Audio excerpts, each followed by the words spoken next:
আসসালামু আলাইকুম সবাইকে। হৃদিতা গল্পের ৩ নাম্বার পার্ট। তো বেশি কথা না বলে চলুন গল্প শুরু করা যাক। হৃদিতা রেগে বলল, ছি, তোর জন্য একজন নির্দোষ মানুষকে শুধু শুধু শাস্তি পেতে হলো।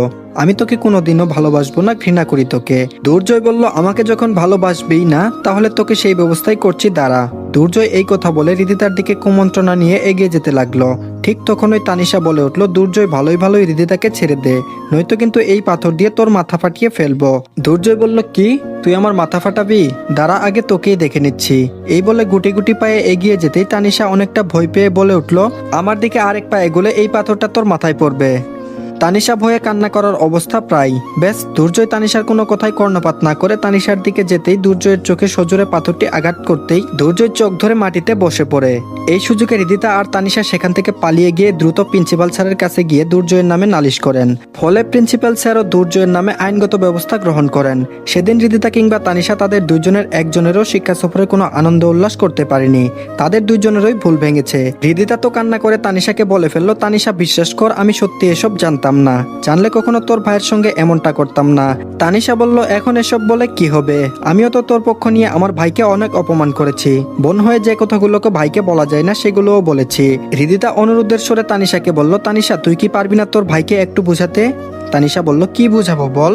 ওই দিন যে কথাগুলো বলেছি এরপর থেকে আমার সঙ্গে কথাই বলে না। আগে তো ওর জ্বালায় বাড়িতে শান্তি মতো বসতেই পারতাম না, কোনো না কোনো বিষয় নিয়ে দুষ্ট মিষ্টি ঝগড়া লেগেই থাকতো। কিন্তু ওই দিন এসব বলার পর আমার সঙ্গে কথা বলবে তো দূরের বিষয়, আমি যেখানে থাকি সেখানের আশেপাশেই থাকে না। এখন তো আমারই খারাপ লাগছে, কোন মুখ নিয়ে তাকে ছড়ি বলে সবকিছু সমাধান করে নিব।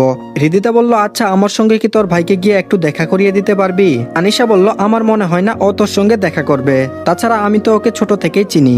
ও যদি একবার কাউকে মন থেকে বের করে দেয় তাহলে তাকে কখনো আপন করে কাছে নেয় না। হৃদিতা তানিশাকে হাত জোর করে বলল, যেভাবেই হোক তুই তোর ভাইকে একটু ম্যানেজ কর, নয়তো অনুতপ্তের আগুনে জ্বলে পুড়ে শেষ হয়ে যাব। হৃদিতার এমন অবস্থা দেখে তানিশা বলে উঠল, থাক আর কান্না করতে হবে না, আমি তোকেই আমার ভাইয়ের বউ বানিয়ে নিয়ে যাব। কি যাবি না আমার ভাইয়ের বউ হয়ে? হৃদিতা লজ্জায় লাল হয়ে গেল। তারপর বলল, ধুর, কি যে বলিস না, লজ্জা লাগে তো। তানিশা হেসে হেসে বলল, আমার বান্ধবী তো দেখছি লজ্জায় অনেকটা লাল হয়ে গেছে, তাহলে তো তোদের সেটিংটা তাড়াতাড়ি করে দিতে হয়। তানিশা হৃদিতাকে এসব বললেও কেন জানি তারও অনেক খারাপ লাগা কাজ করছে। মিথ্যা একটা চিঠির জন্য আপন ভাইকে এসব চরিত্রহীন বলে গালি দিয়েছে সে। এসব ভাবতে তানিশার নিজেকে ছোট মনে হচ্ছে। অপরদিকে ঢাকায় এসে পৌঁছিলাম দীর্ঘ 6 ঘন্টা জার্নি করার পর। তারপর কোনো কিছু না ভেবে রাকিবের বাসায় ঠিকানা চলে গেলাম। দরজায় কলিং বেল বাজতেই একটা সুন্দর স্মার্ট মেয়ে দরজা খুলে দিয়ে বলল, কাকে চাই? আমি বললাম, ইয়ে মানে এটা কি রাকিবের বাসা? সুন্দরী মেয়েটা বলল, জি রাকিবেরই বাসা, আপনি কে? আমি বললাম, রাকিব আমার বেস্ট ফ্রেন্ড, গ্রামে আমরা 1 থেকে 10ম শ্রেণী পর্যন্ত একসঙ্গে পড়ালেখা করেছি, যার দরুন বন্ধুত্বের সম্পর্কটা অনেক গভীর। আচ্ছা এখন কি রাকিব বাসায় আছে? সুন্দরী মেয়েটা বলল, ও তার মানে আপনার নাম নিশ্চয়ই রনি, রাইট? আমি বললাম, জি হ্যাঁ, কিন্তু আপনি কেমনে আমার নামটা উপলব্ধি করতে পারলেন সেটা আগে বলুন। মেয়েটা বলল, সবই বলবো, তার আগে ভিতরে আসুন। মেয়েটি বলল, এই শুনছো, বাহিরে এসে দেখো কে এসেছে। রাকিব বলল, কে এসেছে? কিপ এই বলে যেই আমাকে দেখলো বেশ তখনই আনন্দের সহিত বলল, আরে দোস্ত কেমন আছিস? আমি বললাম, ভালো। সেই যে গ্রাম থেকে এসে পড়লি, কই একদিনও তো ফোন দিয়ে খোঁজখবর নিলি না? রাকিব বলল, সরি দোস্ত, ভুল হয়ে গেছে। এছাড়া আমার এইদিকে অনেক ধকল গিয়েছে। আচ্ছা এসব কথা পরে হবে, আগে ফ্রেশ হয়ে আয়। এই নীলা, যাও রনির জন্য ভালো কিছু খাবার রান্নার আয়োজন করো। নীলা বলল, আচ্ছা ঠিক আছে, তোমরা গল্প করো, আমি বরং এর মধ্যে রান্নার কাজটা সারি নেই। রাকিব বলল, এখন বল ঢাকায় কেন আসছিস? আমি বললাম, ওই একটা চাকরির ইন্টারভিউ দিতে। কিন্তু তার আগে বল, মিলা নামে যাকে এতক্ষণ ডাকলি সে তোর কে হয়? রাকিবের কাছে গ্রামের বিষয়টি গোপন রেখে অন্য টপিকে গেলাম। রাকিব বলল, ও হচ্ছে আমার স্ত্রী নীলা, গত মাসেই পারিবারিকভাবে বিয়েটা হয়েছে। আমি বললাম, বিয়েটা করলি ভালো কথা, তো আমাদের ফোন করেও তো জানাতে পারতি, জানালি না কেন? রাকিব বলল, বিয়ের চাপে সবকিছু কেমন জানি গুলিয়ে ফেলেছিলাম। এসব আলোচনা করতেই রাকিবের স্ত্রী নীলা এসে বলতে লাগলো, এই তোমরা খেতে বসো, খাবার রেডি হয়েছে। ব্যাস, রাকিবের সঙ্গে খেতে বসলাম। রাকিবের স্ত্রীও ভালো মানের রাঁধুনি, সেটা খাবার মুখে দিয়েই বুঝতে পারলাম। খাবার খাওয়ার মাঝেই রাকিবকে উদ্দেশ্য করে বলে উঠলাম, রাকিব ভাবি কিন্তু ভালোই রান্না করতে পারে দেখছি। তাছাড়া আজকালকার যুগের মেয়েরা ভালো মানের রান্না করা তো দূরে থাক, কিচেনের কাছেই যায় না। সেদিক থেকে নীলা ভাবি স্মার্ট হলেও রান্না বান্না কিন্তু ভালোই শিখেছে।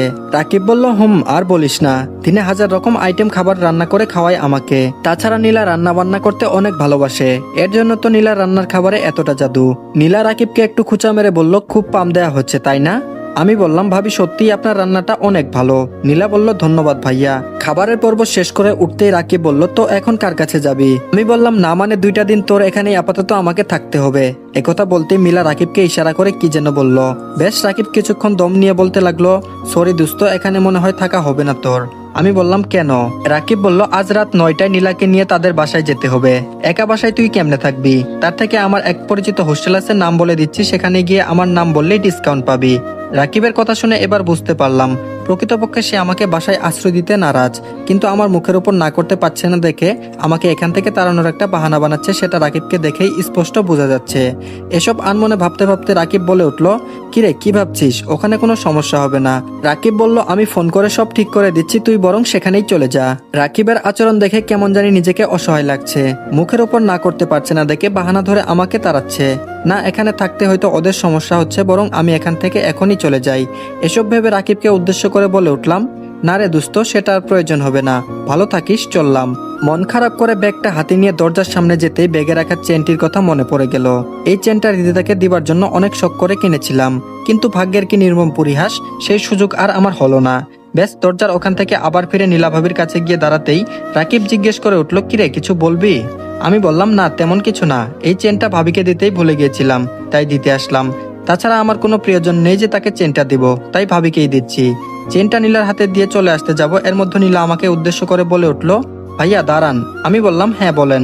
নীলা বলল, ভাইয়া আপনি চাইলে যতদিন খুশি ততদিন থাকতে পারবেন, আমাদের কোনো সমস্যা হবে না। নীলার এমন কথায় কেমন জানি একটা শক খেলাম। কিছুক্ষণ আগে রাকিবকে ইশারা করে এখানে থাকতে মানা করলো, আর এখন আমাকে থাকতে বলছে, কি আজব একটা ব্যাপার। তারপর রাকিব ও নীলার সঙ্গে বলে উঠল, দোস্ত নীলা যখন বলছে তাহলে তোর যতদিন খুশি থাকতে পারিস, আমার কোনো অসুবিধা নেই। আমি বললাম, না রে দোস্ত, সেটা আর লাগবে না, ঢাকা শহরে আমার থাকার জায়গার অভাব হবে না, কোথাও না কোথাও জায়গা হবে, আসি, ভালো থাকিস। এই বলে রাকিবদের বাসা থেকে বের হয়ে আসলাম। ঘড়িতে লক্ষ্য করতেই বুঝলাম রাত প্রায় 11টা বাজতে 9 মিনিট বাকি। এমন সময় রাস্তায় একাই হাঁটছি আর রাকিবের কথা ভাবছি। গ্রামে থাকতে কতই না বন্ধুত্ব ছিল, আর এখন বাসায় এসে যেই থাকার কথা বললাম অমনি তার রং পাল্টালো। এরা শুধু স্কুল কলেজ লাইফেরই বন্ধুত্ব থাকে, এরপর তাদের কোনো উপকারেই পাওয়া যায় না। রাকিবের বাসায় না গিয়ে যদি অন্য কোথাও যাইতাম তাহলে ভালো হতো, শুধু শুধু মনটা খারাপ হয়ে গেল। এখন ফুটপাতে থাকা ছাড়া আর কোনো উপায় নেই। যার আশা করে ঢাকাতে আসলাম সেই যেরকম রিয়েক্ট করলো তা আমি স্বপ্নেও ভাবিনি।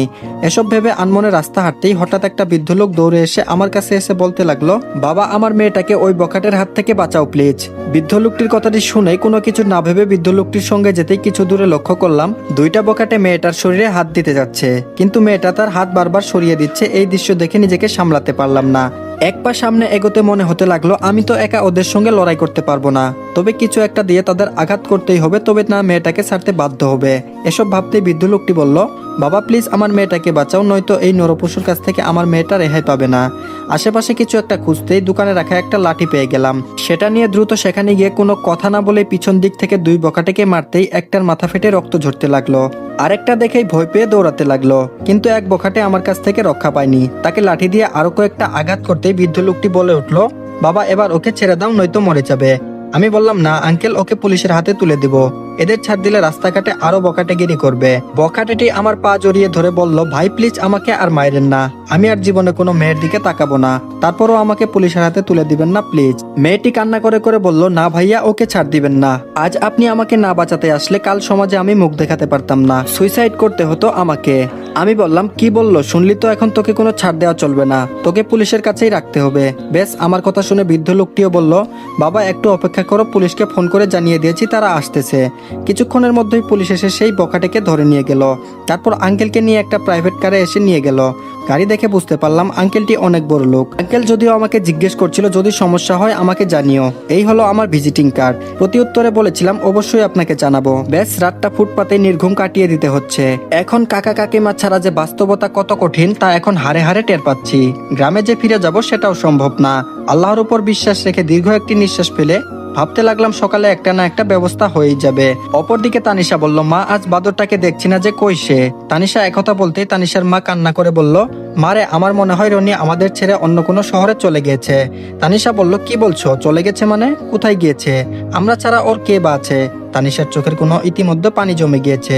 তানিশা ভাবতে পারছে না যে তাদের ছেড়ে এভাবে চলে যাবে। এখন তানিশা নিজেই নিজেকে মনে মনে গালি দিচ্ছে। রক্তের সম্পর্কের ভাই না হতে পারে, কিন্তু সে ভাইয়ের চেয়েও তো কম না, আর তাকেই কিনা বাজে ভাষায় অপবাদ দিয়েছে।